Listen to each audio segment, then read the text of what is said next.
Indigo की situation इतनी ज्यादा बुरी है, सारे में क्योस एक मचा हुआ है एंड सिचुएशन ऐसी कि अर्नब गोस्वामी तक ने सरकार से सवाल पूछना शुरू कर दिया।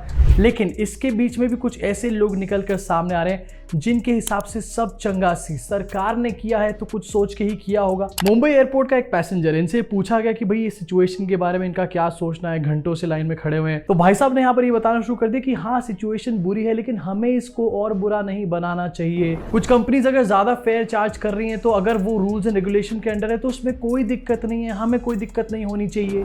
मैं सिर्फ इतना कहना चाहूंगा कि हमें शांति बरतनी चाहिए और जरूर ये कोई मजाक नहीं कर रहा है, कोई जेन्युइन प्रॉब्लम है इसलिए इतनी बड़ी समस्या है और हम सबको उसके साथ कोऑपरेट करना चाहिए और हेल्प करना चाहिए कि इसका कोई सोल्यूशन निकले।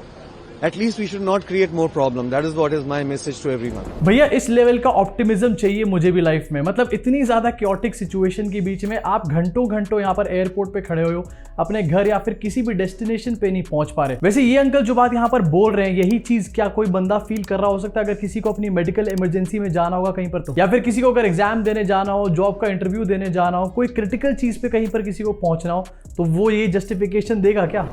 इंडिगो की जो प्रॉब्लम है वो तो ठीक है, लेकिन इंडिगो के अलावा जो एयरवेज है उन्होंने कॉस्ट में कई ज्यादा पैसों की बढ़ोतरी कर दी गई है, जिसमें जो आम पब्लिक है जो 5,000-7,000 जेब से खर्च कर सफर करना चाह रहा था उसको 25-30 हजार रुपए खर्च करने पड़ रहे हैं। अच्छा। मजबूरी में, क्योंकि ऑप्शन नहीं मिल रहा है। तो ऐसे में मैं सिर्फ इतना कहूंगा कि जो रूल्स और रेगुलेशंस अगर अलाउ करते हैं ऐसा कि अगर सीट्स कम है आप रेट बढ़ा सकते हैं तो इट इज लीगल, क्योंकि जब सीट्स खाली जा रही होती है तो हमें इतनी सस्ती मिल जाती है कि ट्रेन से कम सस्ता मिलता है, तब तो हम कुछ नहीं कहते। तो मेरे ख्याल से हमें समझदार होना पड़ेगा। जब हमें सीट सस्ती मिल जाती है तब तो हम कुछ नहीं कहते। मीडिया के लोग भी रियल क्वेश्चंस पूछने की कोशिश कर रहे हैं। मीडिया जो कभी भी रियल क्वेश्चन नहीं पूछता वो भी यहाँ पर लोगों के सवाल को उठा रहा है, लेकिन अंकल इतने काम है कोई फर्क नहीं पड़ रहा। ऐसा लग रहा है अडानी का कोई एम्प्लॉय यहाँ पर एयरपोर्ट में घूम रहा है। वैसे अंकल को अगर कोई भी प्रॉब्लम नहीं है एयरपोर्ट पे खड़े रहने में तो मेरे हिसाब से इनको सबसे एंड में भेजना चाहिए, बाकी सब लोगों को जरा पहले भेज दो, एंड तक समझ में आ जाए कितनी पेशेंस है इनके अंदर। एंड ये तो कुछ भी नहीं है, मैं आपको एक और वीडियो दिखाने वाला हूँ। एक पत्रकार यहाँ पर सवाल पूछने के लिए एंड मोदी जी का जिक्र कहीं से आ गया, बस उसी के बीच में एक आदमी को अपनी सारी प्रॉब्लम्स भुला करके ये हो गया कि भैया मोदी जी को बचाना है, मोदी जी का नाम मत लेना। रिफंड भी तो बोलना 1 हफ्ता बाद मिलेगा। अब किसी को इमीडिएट जाना है वो कोई अल्टरनेट ऑप्शन देखेगा, ट्रेन देखेगा या फिर और कोई ऑप्शन देखेगा, लेकिन 1 हफ्ते के बाद में रिफंड आएगा। हाई पे करके सब टिकट कटा है, कोई 20,000, कोई 22,000, कोई 10,000 सब दे करके टिकट करवाए हैं। उसके बाद में रीशेड्यूल भी 3 दिन के बाद में गला काट रहा है, मोदी साहब का गला काट रहा है। अरे नहीं, आप देखिए पॉलिटिकल मत जाइए, नहीं वो चीज मत जाइए। आप लोग आपस में मत लड़िए, उसको बोलने दीजिए, आप मत बोलिए। वो कहीं बैठा है, हेड पे बैठा है। भाई साहब यहाँ पर खुद बता रहे हैं कि उनको प्रॉब्लम हो रही है, 20,000 22,000 रिफंड लोगों का नहीं आ रहा है, ये सब कुछ इनको पता है, लेकिन फिर भी जैसे कहीं पर मोदी का नाम आ गया तो इसको पॉलिटिकल मत बनाइए प्लीज। देखिए आप देखिए मोदी जी का नाम नहीं आना चाहिए। मोदी जी का क्या लेना देना है देश के किसी भी एयरलाइन से? देखिए ऐसी कोई बात नहीं है, जैसे सिस्टम के द्वारा पता चला है कि उधर कोई सॉफ्टवेयर में ग्लिच आ रहा है, तो अभी उसमें जो एक पता चला था कि ऊपर जब फ्लाइट उड़ी थी उस टाइम भी क्रैश, मतलब वहाँ पे सिस्टम क्रैश हो गया था। अब आप एक बार बताओ, अगर फ्लाइट कैंसिल हो रही है तो पब्लिक के ध्यान रख के ही तो हो रही है, और ऊपर जाके जब ऊपर क्रैश हो जाएगा फिर भी तुम उन्हें गाली दोगे। फ्लाइट कैंसिल हो गई, रिफंड भी आ रहा है, तो सोच रहे हैं एयरलाइन वाले इंसानों को देखें। कुछ खबरें आ रही है कि जो DGCA ने एक रोस्टर जारी किया था जिसको लेकर ये मतलब एक स्ट्राइक समझ लीजिए, उस तरीके से ये हुआ कि सरकार को फिर रोस्टर वापस लेना पड़ा, वो भी पैसेंजर की सेफ्टी के लिए था।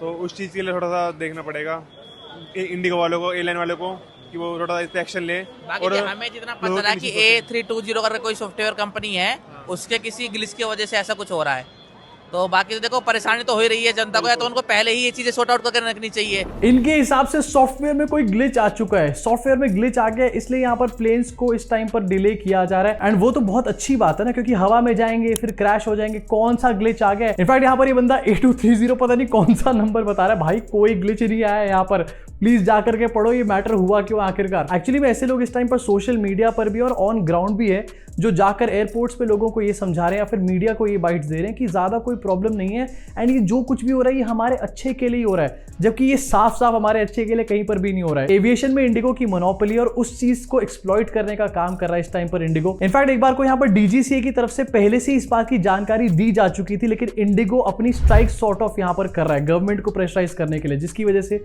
गवर्नमेंट ने 4 दिन के अंदर यू टर्न भी ले लिया था, लेकिन नहीं, यहाँ पर तो भैया कोई ग्लिच आ गया है सिस्टम में भाई, नहीं तो क्रैश हो जाता हवा में। इनफैक्ट इस टाइम पर इंडिगो न्यूज़पेपर में बड़ी बड़ी एड्स दे रहा है, सोशल मीडिया पे वी आर सॉरी लिखने का काम कर रहा है। बट अगर किसी ने अपना एग्जाम मिस कर दिया, किसी ने अपना इंटरव्यू मिस कर दिया, या फिर अगर किसी कोई मेडिकल इमरजेंसी रही होगी, तो क्या उसको ये सॉरी वाला एड कहीं पर जस्टिफाइड लगेगा? डेफिनेटली नहीं लगेगा। साथ ही ये जो वी आर सॉरी वाली बात लिखी गई है इंडिगो के द्वारा, एंड ये जो सोशल मीडिया पे पोस्ट किया गया, इसमें इन्होंने लिखा कि डीजीसीए की वजह से सब कुछ हुआ है एंड सरकार के ऊपर सारा ठीकरा इन्होंने फोड़ने का काम किया। अब डेफिनेटली इसमें सरकार का रोल है, लेकिन इंडिगो की तरफ से ये कह देना कि ये सब कुछ तो सरकार की तरफ से हुआ है, हमने तो कुछ किया ही नहीं है, ये सरासर गलत है। एंड मैं आपको दिखाना भी चाहता हूँ, ये जो वी आर सॉरी वाला पोस्ट किया इंडिगो वालों ने, उसके नीचे कम्युनिटी नोट यानी कि जो ट्विटर का फैक्ट चेक होता है वो यहाँ पर लिखा हुआ है, एंड लिखा हुआ है airlines industry in India including IndiGo their CEOs along with board of directors were notified by DGCA on FDTL in April 2019 and January 2024. No compliance to safety regulation on time is flight operators mistake. The disruption is not due to DGCA or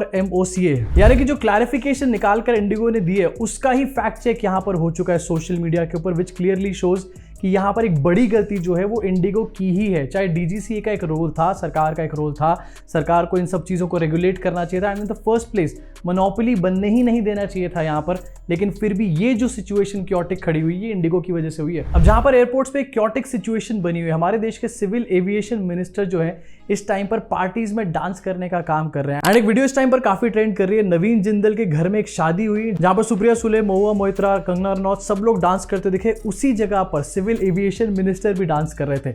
लोग यहाँ पर airport पे chaotic situation में बैठे हैं, यहाँ पर dances चल रहे हैं। वैसे सिविल एविएशन मिनिस्टर यहाँ पर जितने ज्यादा अनअफेक्टेड हैं इस पूरी सिचुएशन के साथ, उससे ज्यादा अनअफेक्टेड तो हमारी रेखा गुप्ता जी हैं दिल्ली की पोल्यूशन सिचुएशन के साथ। इतनी ज्यादा अनअफेक्टेड है कि सड़कों पे रील बनाने का काम कर रहे हैं यहाँ पर रेखा गुप्ता। दिल्ली में पोल्यूशन का स्तर 300 से नीचे आकर नहीं दे रहा, ये सड़कों की धुलाइयां कर रही हैं, गुटकों को साफ कर रही हैं सड़कों पे से। पीछे हट जाओ भाई, ये तो दिखे हल्का सा फोन।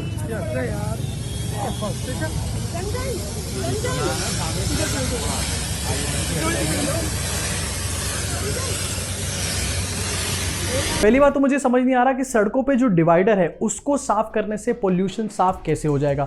दूसरी चीज, आखिरकार 25 कैमरे लगा के रील बनाने की क्या जरूरत है, यहाँ पर पीआर स्टंट करने की क्या जरूरत है। तीसरी चीज ये कि जो गुटके के निशान साफ करने की कोशिश करी जा रही है ये भी साफ नहीं हो रहे हैं। मतलब पोल्यूशन तो दूर की बात है, गुटके के निशान तक साफ नहीं कर पा रही हमारी दिल्ली की सरकार। करते हैं तो स्प्रे हॉटस्पॉट पे ही तो करेंगे आप, कोई मॉनिटर पे करके AQI डाउन होता है क्या? और AQI एक ऐसा आपका टेम्परेचर है, आपको जो किसी भी इंस्ट्रूमेंट से पता चलता है, तो उसमें watering is the only solution, जो हम भी कर रहे हैं, जो पिछली सरकारें भी करती थी, और वो हॉटस्पॉट पे ही होता है। जहां सबसे ज्यादा पॉल्यूशन होगा वहीं तो आप सफाई करेंगे। मीटर पे तो नहीं मार रहे आप जाके पानी।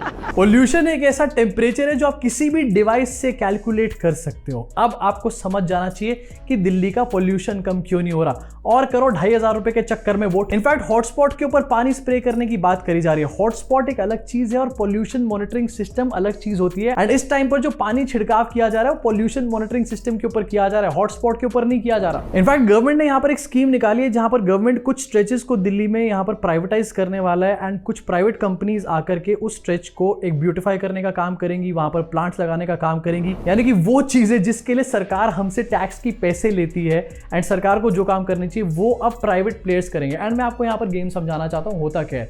प्राइवेट प्लेयर्स को ये फुटपाथ, गली, चौराहे ये दे दिए जाते हैं, सबलेट कर दिया जाता है टेंडर पे, एंड ये लोग क्या करते हैं उसको ब्यूटीफाई तो करते हैं, पेड़ वेड़ तो लगाते हैं, लेकिन साथ में वहां पर एडवर्टीजमेंट भी लगाने का काम करते हैं, विच क्लियरली मीन्स कि यहाँ पर एक बिजनेस डील बनाई गई है। एंड इस बिजनेस डील में क्या लेन देन हुआ है किसको क्या ही पता होगा। लेकिन सबसे बड़ा फैक्ट यहाँ पर ये बात है कि ये काम सरकार के हैं, इसके लिए सरकार टैक्स लेती है, और अगर सरकार टैक्स से वो काम नहीं कर रही तो आखिरकार टैक्स का पैसा कहां जा रहा है, बिहार इलेक्शन में या फिर यूपी इलेक्शन में या फिर SIR में। इसके अलावा मिट्टी से भी पानी साफ किया जा सकता है, पता है आप लोगों को? नहीं पता था ना, यहाँ पर रेखा गुप्ता जी बताएंगे अभी। कि वो पानी जो उस एंक्लोजर में था वो यमुना का पानी था, वो मिट्टी के इस तरफ से आ रहा था, दूसरा दूसरी तरफ से आ रहा था, तो उन्हें लगता है अब मिट्टी का में से जो छन के पानी आ रहा है वो कहे बिस्लरी का बोलो, किसी चीज का बोलो, गंगा जी आ गई।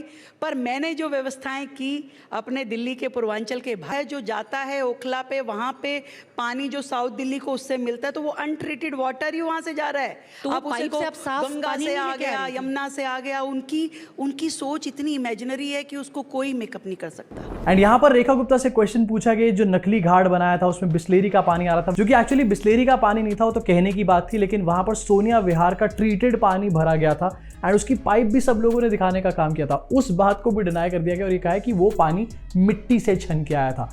अगर मिट्टी से पानी छन करके आ रहा है तो भैया इतने बड़े बड़े ट्रीटमेंट प्लांट्स को लगा रखे एंड पूरी यमुना पे मिट्टी लगा दो ना फिर। अब देखो ये तो नेता लोग हैं, कभी किसी की पार्टी कभी किसी की पार्टी, एंड सब मिलके यहाँ पर जनता को एक तरीके से बेवकूफ बनाने का काम करते हैं। एंड उसके बाद क्या होता है, ये लोग साथ में पार्टियों में डांस करने का काम करते हैं। एंड जैसे थोड़ी देर पहले मैंने आपको बताया था, नवीन जिंदल के यहाँ शादी थी एंड वहां पर कंगना रनौत, सुप्रिया सुले, महुआ मोइत्रा सब लोग साथ में डांस कर रहे थे। एंड इससे पता चलता है कि सारे नेताओं की, चाहे जितने भी पक्ष के हों विपक्ष के हों, कितनी ज्यादा इनके अंदर बॉन्डिंग है, आपस में डांस कर रहे हैं, वो भी शाहरुख खान के गाने के ऊपर। लेकिन अफसोस इनके जो फॉलोअर्स हैं उनको ये बात समझ में नहीं आती। वो अपने परिवारों से लड़के बैठे हैं, अपने दोस्तों को छोड़ के बैठे हैं, सरकार से रियल क्वेश्चन नहीं पूछ रहे, क्योंकि इनके हिसाब से सरकार से अगर रियल क्वेश्चन पूछ लेंगे तो कांग्रेस का यहाँ पर कहीं ना कहीं एजेंडा हो जाएगा। अपनी सरकार को विपक्ष से बचाने का काम करते हैं, लेकिन दूसरी तरफ विपक्ष के लोग एंड सरकार के लोग साथ में नजर आते हैं। एंड स्क्रीन पे जो वीडियो चल रही है उसको देखकर सिर्फ इतनी सी बात कही जा सकती है कि ये सारे नेता जो है ना, ये बहुत समझदार है। असली बेवकूफ हमारे देश की जनता है एंड इनके फॉलोअर सबसे बड़े बेवकूफ होते हैं। अब वैसे आपका क्या सोचना है इसके बारे में नीचे कमेंट सेक्शन में अपनी भड़ास को पूरी तरीके से निकाल डालो। मैं आपसे मुलाकात करूंगा इस चैनल के अगले वीडियो में।